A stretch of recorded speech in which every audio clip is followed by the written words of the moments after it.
U.S. Citizenship Test 2025, Part 1.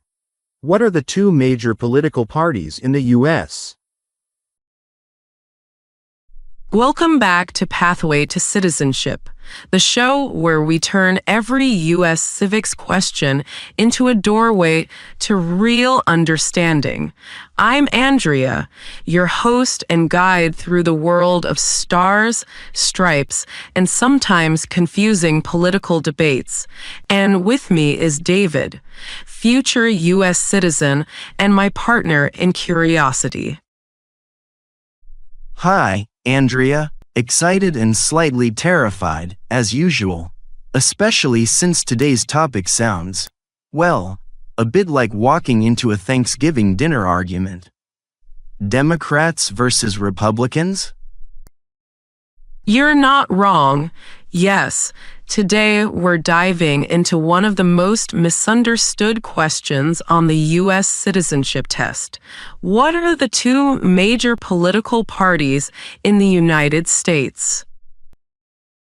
Oh, that one I actually know. It's the Democratic and Republican parties. Exactly. But here's the twist. Most applicants memorize that answer without really knowing what those two names mean. And sometimes they carry myths from the media or their home country about what left or right means here. Yeah, I've heard everything from Democrats are socialists to Republicans hate immigrants, and honestly, it's confusing. You're not alone. Let's start with a bit of history. The Democratic Party is the older one. It traces back to the 1820s with Andrew Jackson.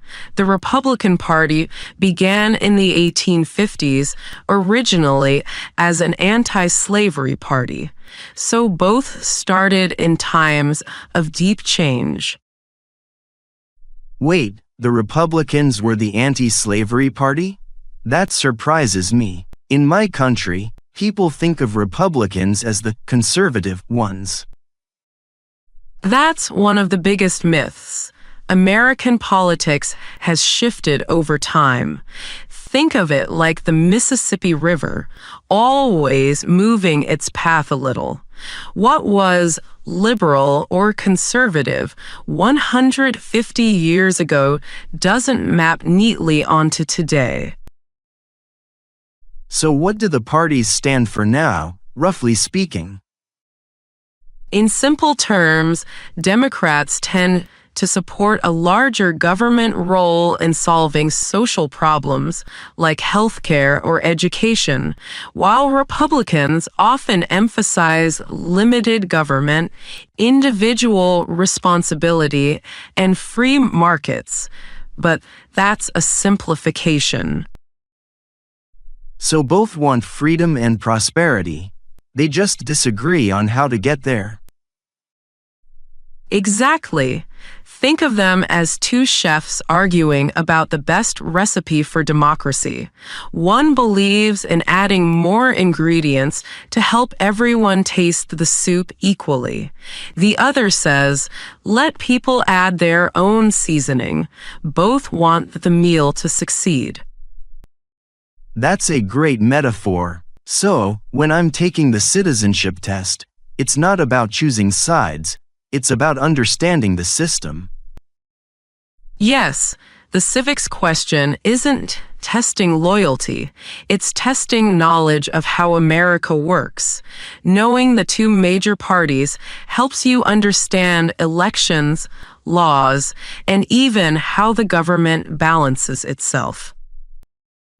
Like checks and balances, but in politics. Exactly. In fact, that's one reason the U.S. has remained stable for so long.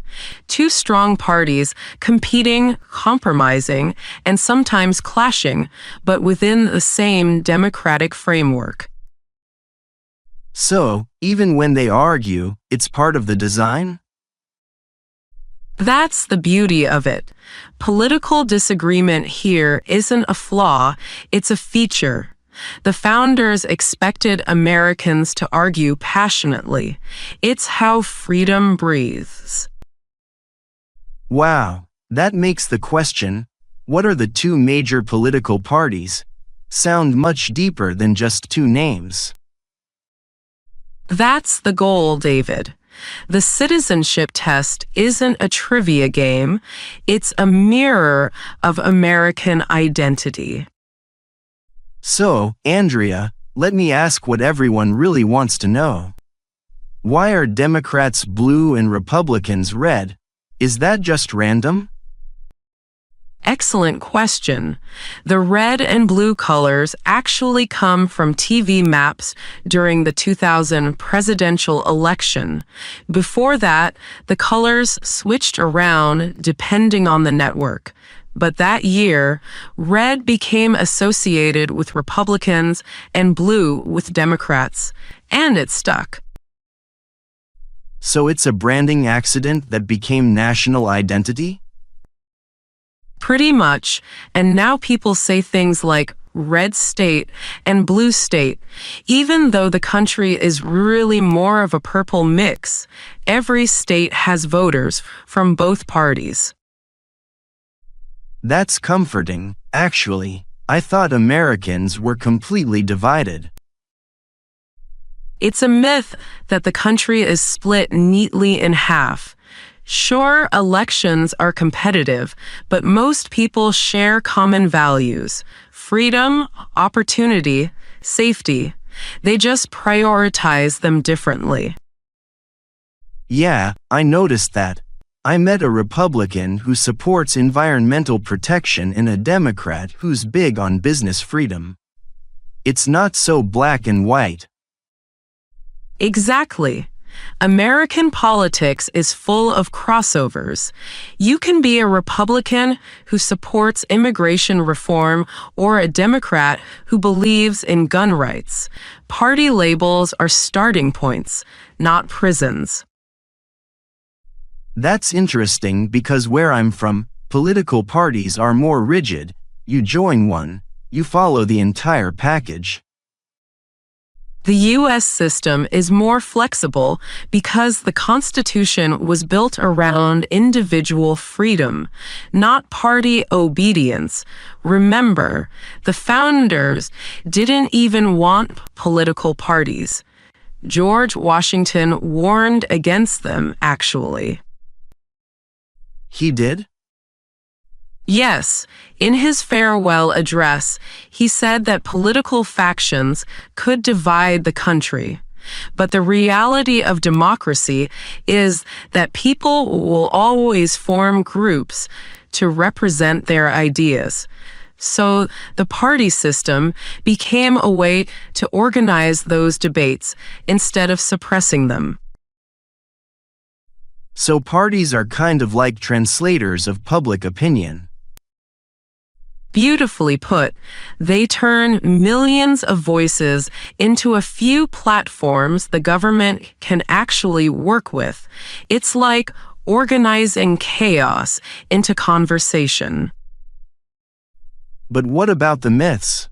Like, do Democrats really want higher taxes? Do Republicans really hate change? Myths always oversimplify. Democrats tend to support higher taxes on the wealthy to fund social programs. Republicans often prefer lower taxes and less government spending, but both sides adapt. For example, Republican President Eisenhower built the interstate highway system, a huge government project, and Democratic President Bill Clinton cut the federal deficit. So both parties shift based on the times. That makes sense. It's more about balance than battle. Precisely. Think of it as a tug of war that keeps the rope of democracy tight. If one side had all the power, the rope would go slack or snap. That's a great image. I can see why the test includes this topic. Understanding the two parties helps you understand how American democracy moves forward. Yes, And when you become a citizen, you don't have to pick a side. You just have to participate, vote, listen, question. The U.S. government runs on the power of its people, not the perfection of its parties. I love that. So the citizenship test isn't asking, are you a Democrat or Republican? It's asking, do you understand why both exist? Exactly, because in the end, democracy depends not on agreement, but on respect for difference. That's the best civics lesson I've heard. I wish the test had essay questions. I'd write that down. You'd pass with flying colors, David, or maybe I should say, with both red and blue. U.S. Citizenship Test 2025, Part 2. How political parties shape the U.S. government. So, David, last time we talked about how Democrats and Republicans are like two chefs cooking the same democracy, just with different recipes. Right. One adds more ingredients for everyone to share, and the other says, let people season it their own way. I loved that image. It stuck with me. Good, because now we're going to explore how those recipes show up in real life, especially in the questions on the citizenship test. You mean like how the parties affect laws and government decisions? Exactly. Take this civics question, who makes federal laws? The answer is Congress, made up of the Senate and the House of Representatives. But here's where parties matter. In Congress, Democrats and Republicans often debate how those laws should be written and how far government power should go.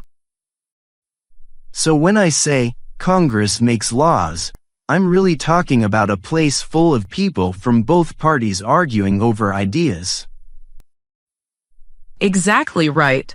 That debate is what keeps the system alive. It's what we call bipartisanship when they cooperate, and gridlock when they don't. I've heard that word, gridlock. It sounds like a traffic jam. That's the perfect analogy. Imagine the highway of democracy.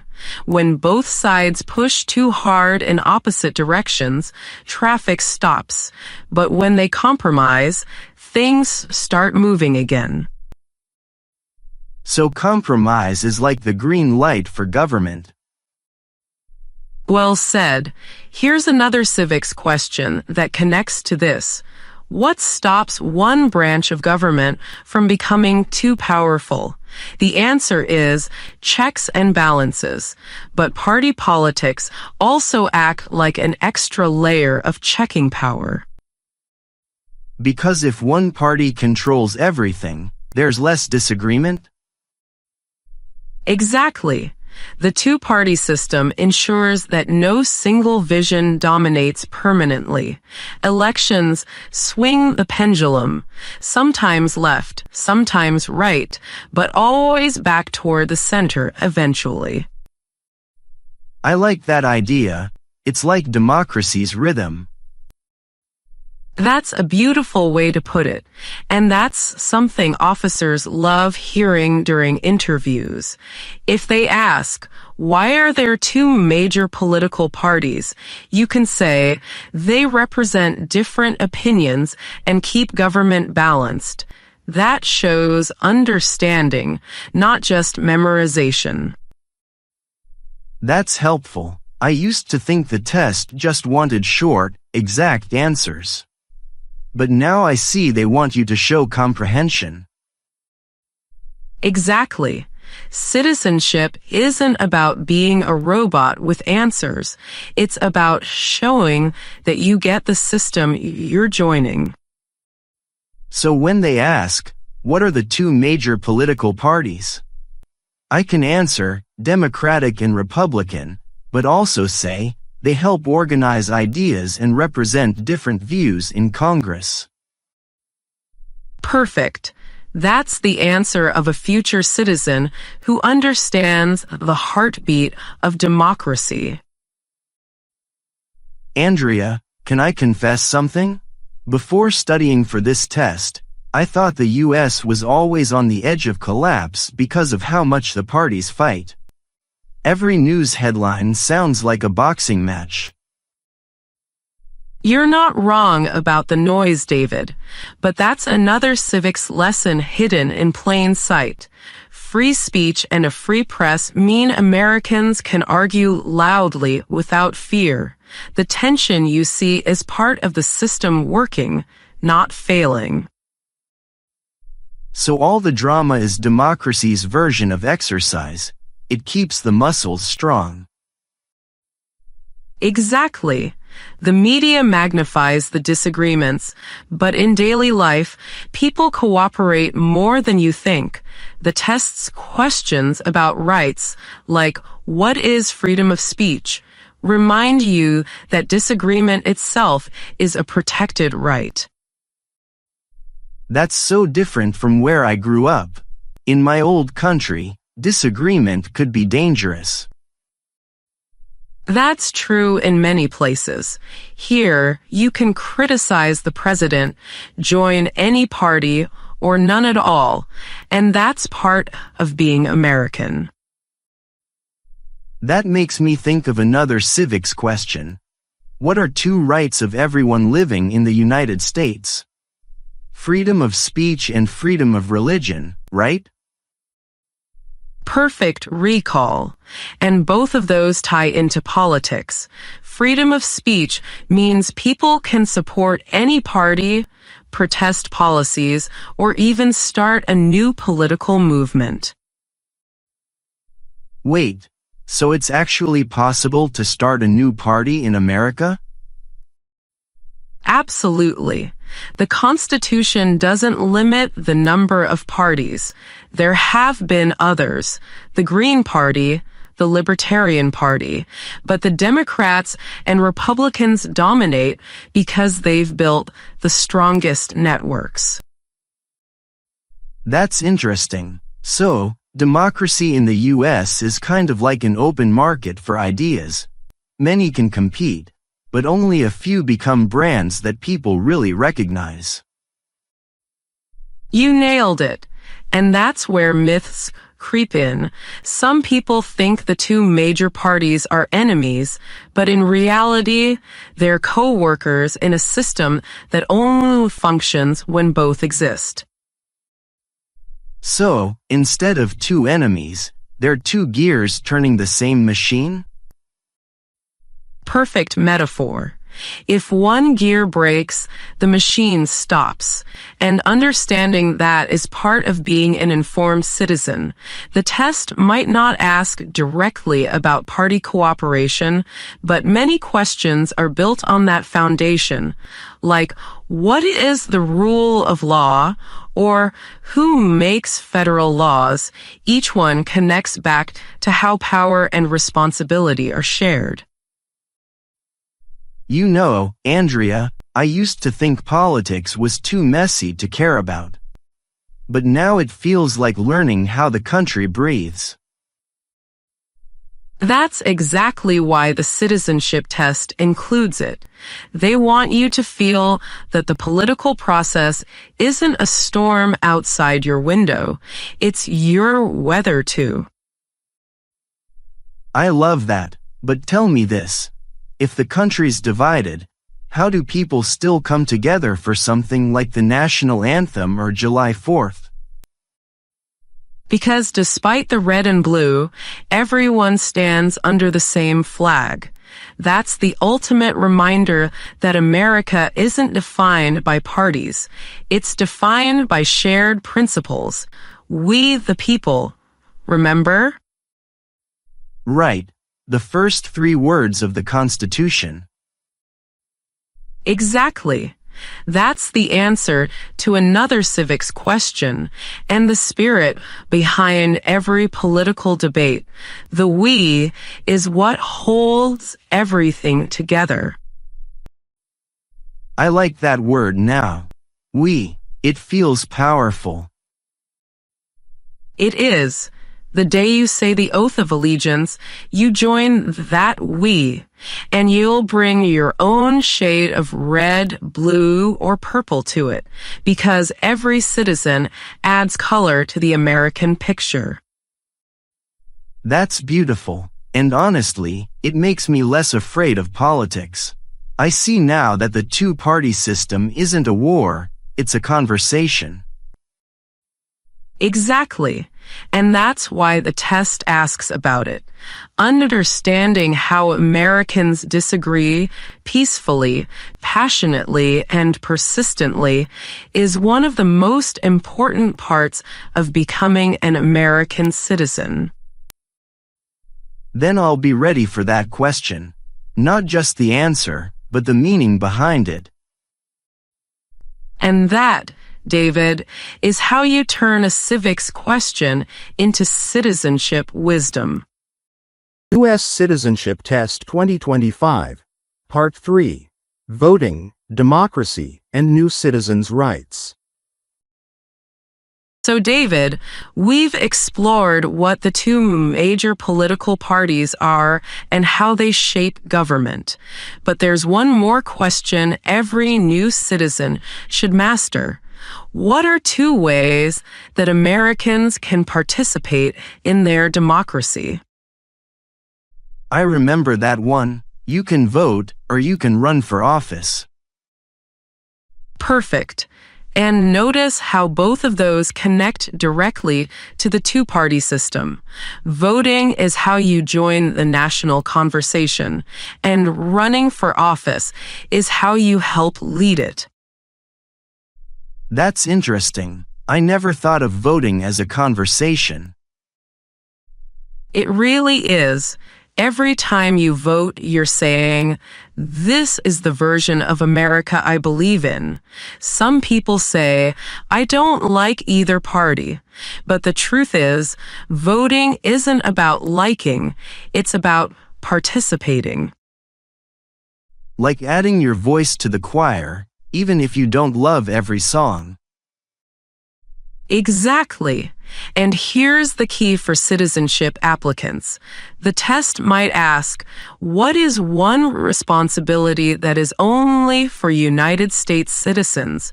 The answer is to vote in a federal election. It's not just a right, it's a responsibility. So voting is part of the job description of being a citizen. That's the best way to put it. Think of it as renewing your membership in democracy every election day. I like that image. So, when I go to vote, I'm not just picking a candidate, I'm signing my name on the American story. Beautifully said. And don't forget, voting is also the great equalizer. Whether you're a new citizen or a fourth-generation one, your vote counts the same. That's powerful. I can't wait for that moment. To stand in line, get the ballot, and finally say, my turn. You will. And when you do, remember that your vote isn't just red or blue. It's proof that you belong in the we, the people. Let's have a little fun, David. Let's do a quick role play, a mini election, citizenship style. Oh no, not another test. Don't worry, it's painless. I'll be your election official. You're the new voter. Ready? Okay, ready? Welcome to your first U.S. election. Here's your ballot. You see two major parties, Democratic and Republican, and maybe a few others. What's your first step? I read about the candidates and their positions. Perfect. You're already being an informed voter. That's something the test encourages, participating responsibly. Now, do you have to vote for one of the two major parties? No, I can choose anyone, even write someone in. Exactly. freedom of choice. Now imagine you're explaining this to an officer during your interview. If they ask, what are the two major political parties? You'd say Democratic and Republican. And if you want to sound extra prepared, you could add, they represent different political ideas, and Americans choose between them when voting. That sounds confident. I like how it shows understanding, not just memorization. That's the key. You're showing that you grasp how the system works. And here's another tip. During your real interview, when they ask questions about government, like who makes federal laws or who is in charge of the executive branch, remember that party politics influence those offices. It shows you see the bigger picture. So I can link questions together, like connecting dots. Exactly. Think of the citizenship test as a big puzzle. The more connections you see, the easier the whole picture becomes. I love that, and I guess elections are like the moment when all those puzzle pieces come alive. That's right. Voting day is democracy in motion. All those civics facts, Congress, the president, the laws, they come together when citizens make their choice. It's like turning the light switch on after studying how electricity works. Perfect metaphor. And as a new citizen, your first vote will light up your own understanding of what this country stands for. I can't wait for that feeling. And you'll earn it, because understanding why you vote is just as important as voting itself. You know, Andrea, the more we talk, the more I realize this isn't just about parties or elections. It's about finding where I fit in this giant conversation called America. Exactly. That's what the citizenship test is really testing, not just facts, but belonging. Every question is a doorway to your own connection with this country. Like when the test asks, what is the rule of law? It's not just about the words. It's about believing that no one is above the law. Yes. Or when it asks, what are two rights in the Declaration of Independence, life and liberty? It's asking if you understand that these aren't just history words, but promises you now share. That's deep. You know, when I started studying, I thought politics was just noise. But now I see it's a language. Red and blue are like accents in the same national voice. Beautifully said. And you're learning to speak that language fluently. Every time you understand a question like, who is the president? Or what are the two major political parties? You're decoding the symbols of that voice. And when I finally pass the test, I'll be part of that voice, too. You already are, David. Passing the test just makes it official, but your curiosity, your questions, that's the spirit of citizenship. It's funny. I used to worry about giving the perfect answers. Now I just want to give the real ones. That's growth. Remember, the United States was built by people who asked questions, some loud, some gentle, all important. That's what keeps the democracy alive. I like that. So when I take the oath, I'm not just promising loyalty. I'm promising to keep learning and questioning. Exactly. Citizenship isn't a finish line, it's a lifelong dialogue. And the two-party system, for all its messiness, keeps that dialogue alive. You know, I used to see the red-blue divide as a fight. Now I see it as music, two notes that keep the melody moving. That's the perfect way to see it. America's harmony comes from its arguments. The two parties represent balance, tension, and hope, all the ingredients of democracy. I think I'm ready, Andrea. Not just for the test, but for everything after. You are, David. You've learned that citizenship isn't about choosing between red or blue. It's about understanding both, respecting difference, and believing in we the people. That phrase means so much more to me now. It should. Those three words built a country that welcomes your story, your accent, your beliefs. When you say them, you're not repeating history, you're continuing it.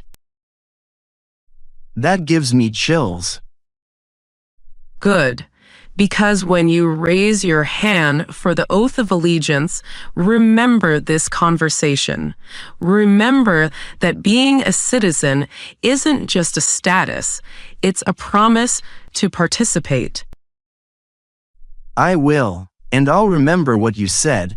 My vote, my questions, my voice, all part of the song. Exactly. That's the melody of democracy, David. Red and blue may differ, but together they make purple, the color of unity. Purple America. I like that. Me too. It's the color of every new citizen who joins the story.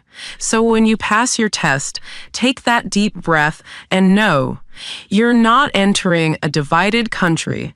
You're entering a living, breathing democracy that needs your perspective. I'll be proud to add my note to that song. And we'll be proud to have you. Congratulations in advance, David, future citizen, and now a true student of the American conversation. Thank you, Andrea, for teaching me that the most American word of all is together. Exactly, David. And that's how democracy wins. One voice, one vote, one new citizen at a time.